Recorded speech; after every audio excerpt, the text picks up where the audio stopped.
এই তো এটা হলো সীসা দোকান, ঠিক আছে? কিতা কইছি এই চাও, অভাব নাই, কুল্লু বেফ, বুঝলি কিতা কইছি? এই যে আমরা তোমার দেয়াই, এটা দেখছো এক একটা বেফের প্রাইস কত চাও, বুঝলি? কার কার লাগবো কও? ফ্লেভার কার কার লাগবো বেফ কও?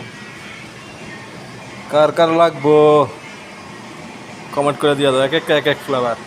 এটা আছে স্ট্রবেরি ফ্লেভার, এটা আছে আঙ্কুর ফ্লেভার, এইসব আঙ্কুর ফ্লেভার। এবারে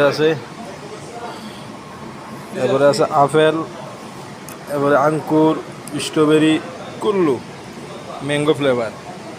কার কি লাগবো, কার কি লাগবে শুধু কমেন্ট করে জানিয়ে দাও, বুঝুনি? এক একটা ফ্লেভার, বুঝুনি কিতা কইছি? আইসাও।